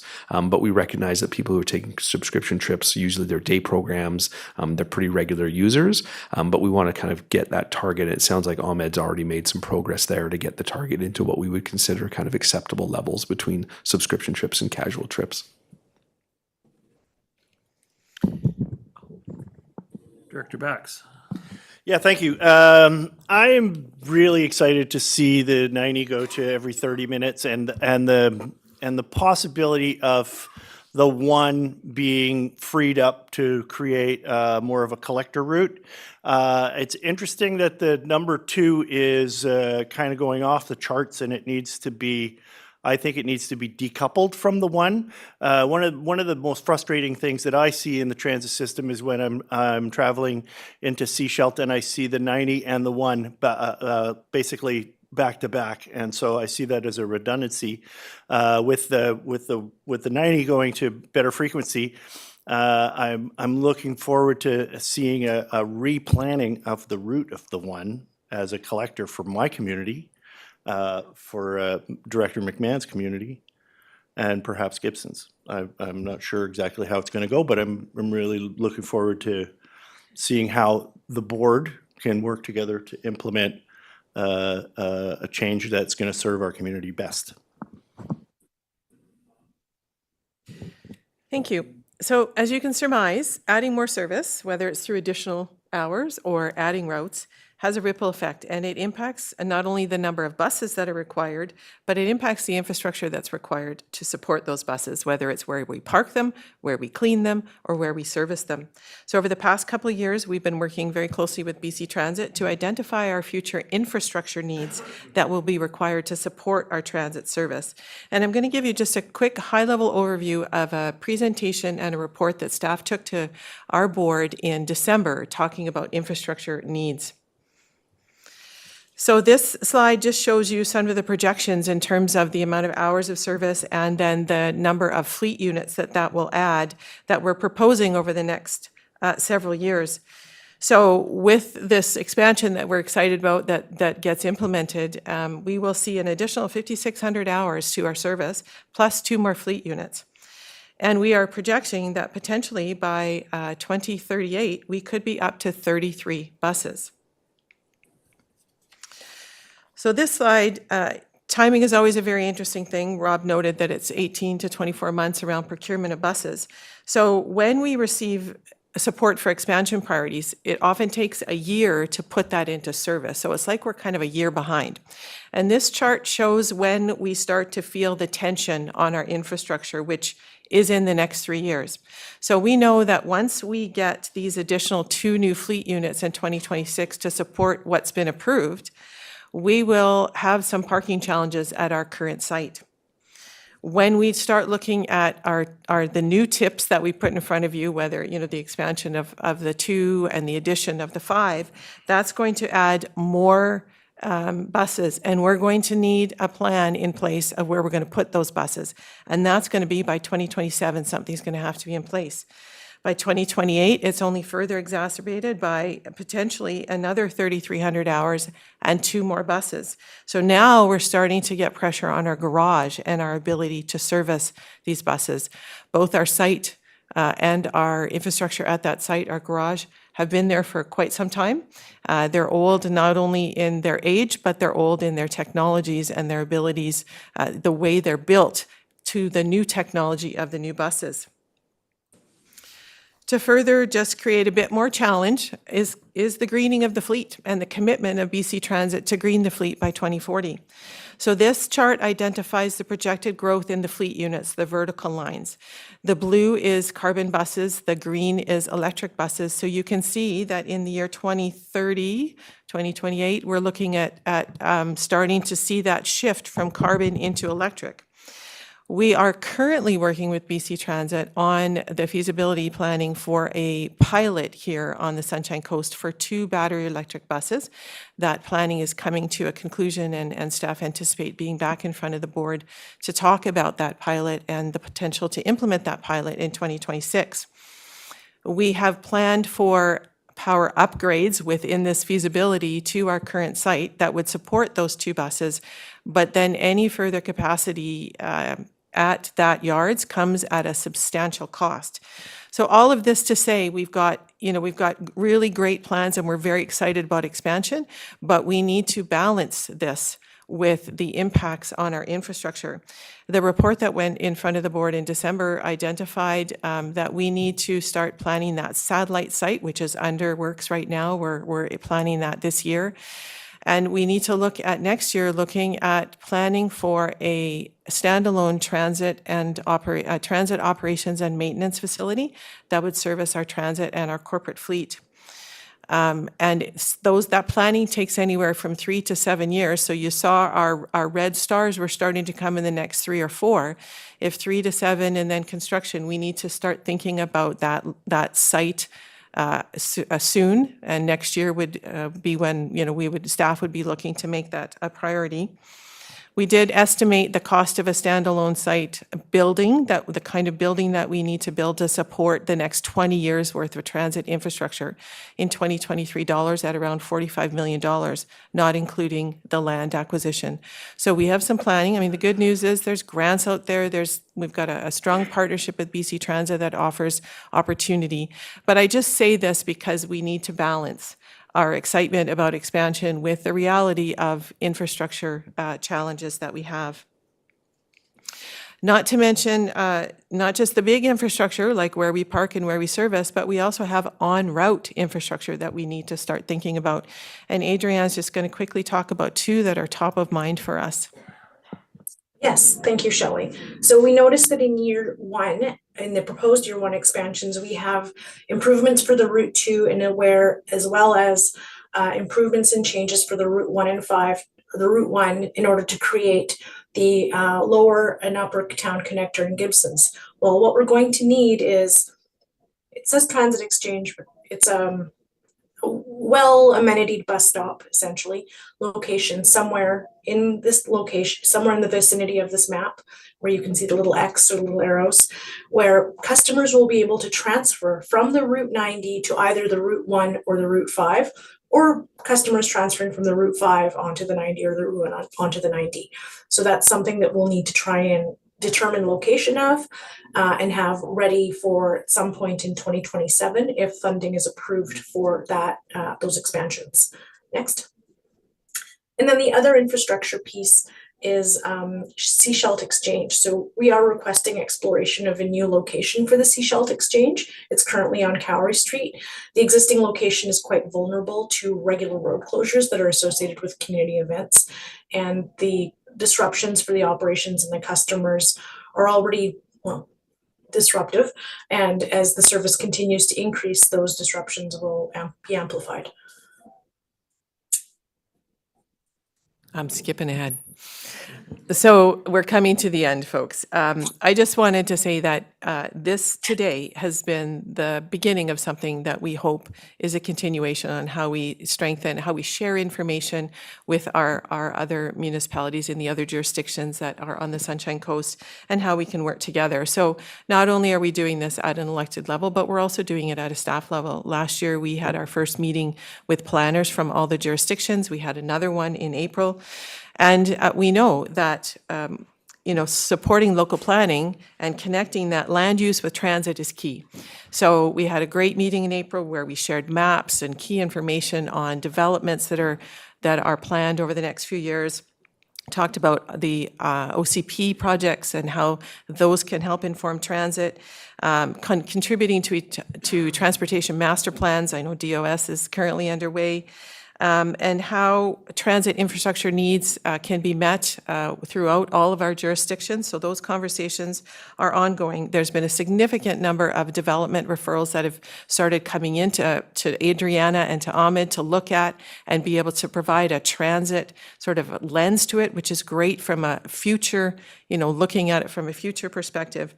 And we just see really good things starting to come out of those meetings. So we've shared a lot of information. The next steps for staff in this process is we will be taking a report to the SCRD board in June that brings forward those 3 years of strategic priorities that you saw, to get support for those so that we can go back over the summer and we can start to deep dive into what does that mean in terms of service hours, the support that's required, orders of magnitude in terms of costs.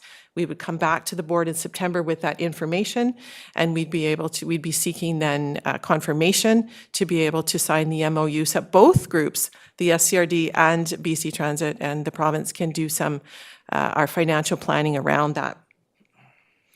So with that, that sort of draws us to the end of the data dump on you and the information on kind of what's happening in transit over the next 3 years. And I'll turn it back to the chair. Thank you. Thank you very much, GM Gagnon.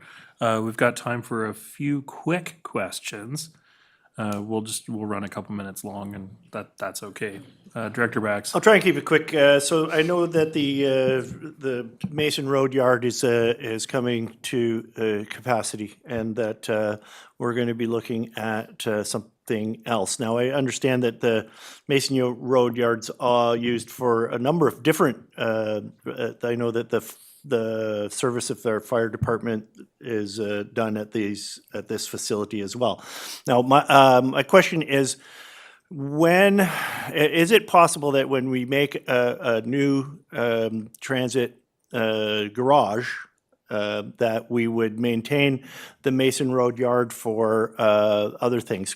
Perhaps we can split the service up so that the fire departments and our heavy equipment trucks and our custom transit could continue to use the Mason Road Yard while we build a new facility for all our normal transit. Is that in the realm of possibility? Thank you for the question, and through the chair. So the plan that was brought before to the board in December was to look at splitting transit, both custom and conventional, because those go together from an operational and efficiency perspective, into a site on its own, because currently on the Mason Road site is our parks and our utilities, and those are also growing. So the intent would be that those two services stay at Mason Yards and that transit moves, and the garage would service all corporate fleet. So fire trucks, Zambonis, you name it, but that all moves to this new site with a new garage. And then the current site would remain as is. We'd probably need to look at some investment into that for the folks that are staying. But that is the plan that was brought before to the board, and we're starting to look at that. A satellite site for parking, which we're currently planning right now, is only a short-term solution. There are costs that come with that. There are inefficiencies that come with that. But it is a bit of a stopgap so that we could continue considering our expansion priorities. But it's not what you want to do over the long haul. You want to bring all those back in-house at some point. Thank you. Thank you. Just before I go to Mayor Henderson, we will make sure that the presentation gets out to all of the elected. I saw a couple folks taking photos of slides, so we will make sure that it does get distributed. Mayor Henderson. Thank you.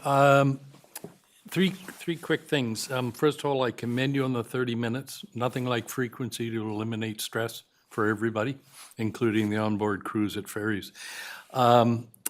I want to appeal on behalf of somebody who's no longer with us, but he proposed in 2012 that we combine routes 2 and 3. Do a loop through West Sechelt and West Porpoise Bay. And I think it's even more significant now because of the planned developments that we have going in West Porpoise Bay. So, if you can end up doing, you talked about bidirectional on a bigger route, I think you'd have the same frequency, added service, and more accessibility up in West Sechelt. And the last, nobody will be surprised for me to give a pitch to autonomous vehicles, and I'm curious how that's figuring into things, because I drove on a dirt trail a couple of weeks ago, and the car figured out how to drive without driving into trees. So it's here, so let's embrace it. Let's be the first. I'll let Adriana address the first part on the routing, and then I can deal with the autonomous part. Thank you. Through the chair, yes, I love that you were thinking ahead to local route development within the District of Sechelt. So one of the things we'll be working towards in the next year or two is preparing to update your Transit Future Action Plan.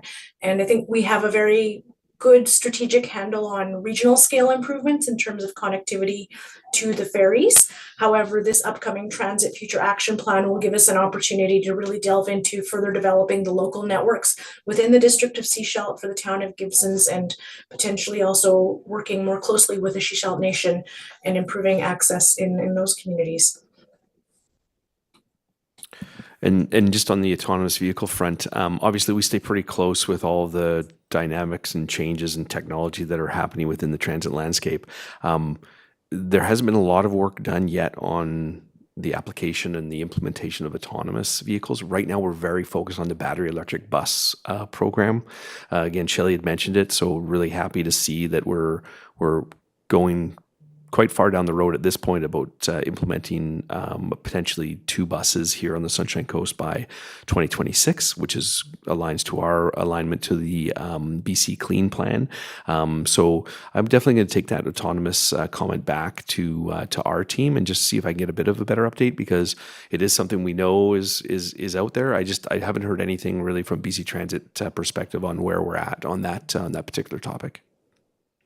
Just then a follow-up, yes, because it's much bigger than not needing drivers. You don't need as big a storage garage. You leave the buses, they're out running all night, or you park them on the side of the road waiting for the next morning. So it's much more than just not having a driver. Thanks. Thank you. Director Gabius.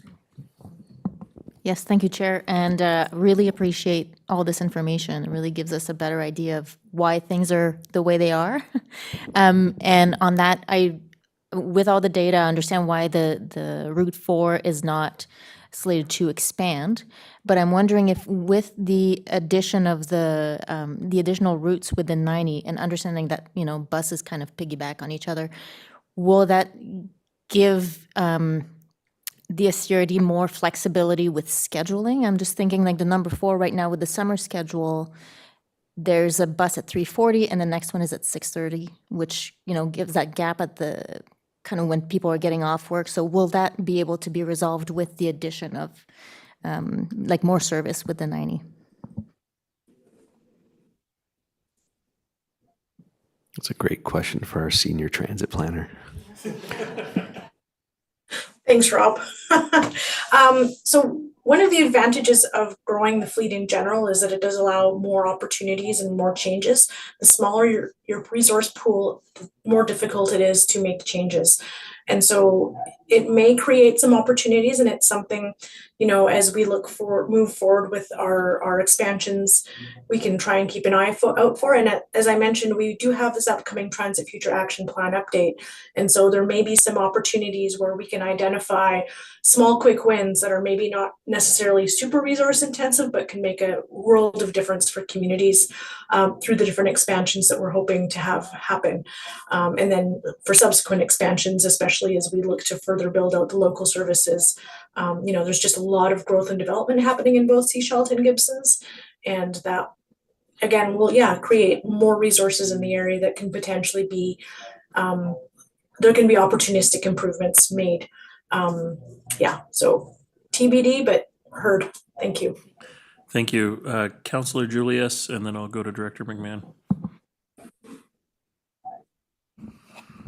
Thank you. Great stuff on the improvement of the service for the people of the Sunshine Coast. Great job for BC Transit. My question is, I'm kind of slow, so bear with me. But so I'm hearing you folks are looking for a bus parking / maintenance area. Are you guys looking, or are you in discussions with the regional district on this? Thank you for the question through the chair. So when we presented this back to the board in December, we did state that we are looking for a satellite site for parking that is around, I think, 1 to 2 acres off the top of my head. And the land that we're looking for the long-term, the standalone site is around 5 acres. And so we are looking. So certainly I know my phone was ringing in January after it got picked up by the news, the Coast Reporter a little bit, where some options were put in front of us. So we are open. We are concentrating on securing a short-term parking site. That's our primary focus right now. And next year, we know that we need to turn our sites to the long term. Thank you. Director McMahon. Thanks. I recently got an e-bike, and I got a super lightweight one because it can be loaded on the front of a transit bus. But the bus system is kind of, at key places, it's totally at capacity for bicycles. Like you can get a 3 sailing wait at Horseshoe Bay waiting for a bus because there's only 2 spaces on the front of the bus, and I've seen 7 bicycles waiting. So is there any, I mean, with more and more people using bikes and with the dangerousness of our highway, like there's no way I am biking on our highway to Sechelt, but I would put my bike on a bus. So is that being looked at too? Through the chair, thank you, Director McMahon. Yeah, this topic comes up more and more for exactly the reasons as you've stated. Everything from size of bus tire that fits on said bike racks, right? A lot of people have e-bikes, they have larger tires, or mountain biking community has fatter tires on their bikes. So this, I appreciate you bringing it up because it comes up quite regularly. Currently, right now, we do have the 2 bicycle racks on the front of the bus. There's a restriction from a safety perspective because of the impediment of the headlights, particularly at night. So our team is currently looking at other options, rear rack, how that may work, because we're kind of limited on what we can put on the front of the bus. But is there some other opportunities to do that? What I would say is overall, from a transit perspective, we recognize and are trying to develop active transportation options to connect to people that are walking, people that are biking, what they call in the industry kind of first mile, last mile. So people might take their bike to a certain stop, get on transit, and then get off and continue on. So that's kind of the first mile, last mile, and transit kind of being in between. So there's a lot of work going on in that space right now as communities such as yourself start to build out even better active transportation networks. The transit system needs to kind of start to accommodate that in greater needs. So I don't have a great update on that file except to say heard, understood, and appreciate the comment, and I'll try to provide some feedback to staff once I get a bit of a better direction on where we can go. And just before I go to Councillor McLaughlin, to tag on to Director McMahon's question, is there contemplation, like with a Gibson's exchange and resorting out, a new Sechelt exchange, more in terms of bike lockers and storage facility for people with bikes that maybe first mile leave the bike, jump, pick up a car in Horseshoe Bay? Yeah, what I can point to a couple different examples. So we just redeveloped the Montrose Exchange in Abbotsford, and we actually included 5 bike lockers in that exchange. As Adriana mentioned, the exchanges we're talking about are a little bit more modified bus areas, but I think those are the pieces that we need to look at when we talk about amenities. So before it used to be pads and shelters, I think now we're looking beyond just a bus shelter and what else might be required when we're analyzing the needs and costing out these different projects. And I think bike lockers, bike locks, places for secure usage and security of bikes is definitely on the radar when we're looking at these types of projects. Thank you. Councillor McLaughlin. Yes, thank you. Through the chair. I think the idea of bikes for tourism as well is important, but also something we maybe could acknowledge is that a lot of people have luggage. People are coming here for tourism. People are coming from here, going to the airports in Vancouver and beyond. So luggage is an issue. It can actually take up seats, which, so just looking at that issue. But I'd like to encourage more people, which I think BC Ferries does say. They say, well, we have endless space for passengers to get on our ferry. So, so now we need more space for their luggage and their things and them.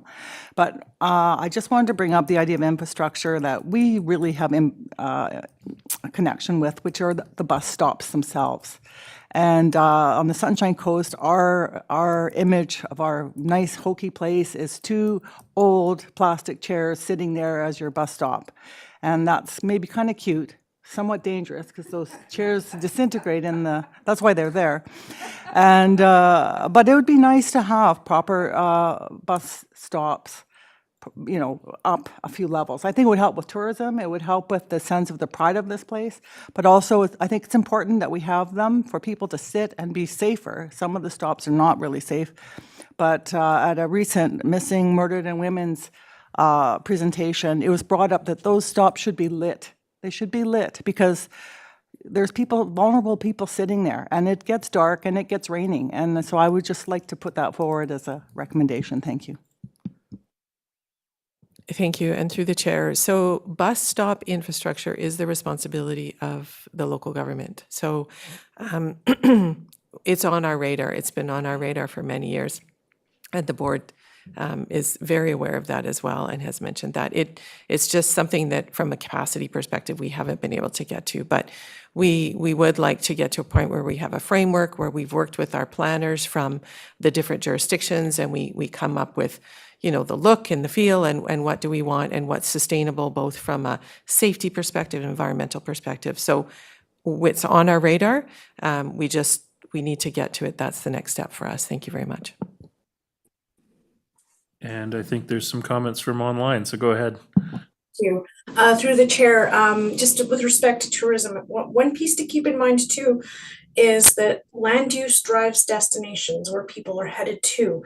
And if you are able to co-locate some of the things that the visitors will need, such as their accommodation, within close, easy, flat walk of where they may be arriving to the community or where they may be alighting from marine transportation choices and arrival points, then that can actually help manage some of the demand. And we'll get into this with the Transit Future Action Plan update, but where you put your density in your buildings shapes where people need to go to and from. And the same counts for visitor accommodations. If you're placing your accommodations within a flat walk of where people arrive, it actually can relieve a lot of pressure on transit and also encourage more active transportation. So yeah, great thoughts though. And yeah, integration with bicycling is definitely on everyone's radar. I know, MOT, the Ministry of Transportation and Transit, is definitely continuing to support different AT improvements in the province as well. So yeah, thank you. Great, thank you for that. I'm not seeing any other hands up. We are running about 15 minutes behind here, so unless there's any last minute burning questions from any of the elected. No? Excellent. Thank you everyone for coming out today, and thank you for BC Transit for being here in person today and online. This meeting is available to view through the SCRD's YouTube channel, and if anybody has any further feedback on the overall transit service or the materials presented today, particularly our adoring public that follows our YouTube channel religiously, you can provide that information through info@scrd.ca. I was told to direct people to the slide, which is probably quite small on a computer monitor. So, or if you don't do email, you can phone 604-904-4357. So I think with that, we'll wrap it up, and thank you, everybody.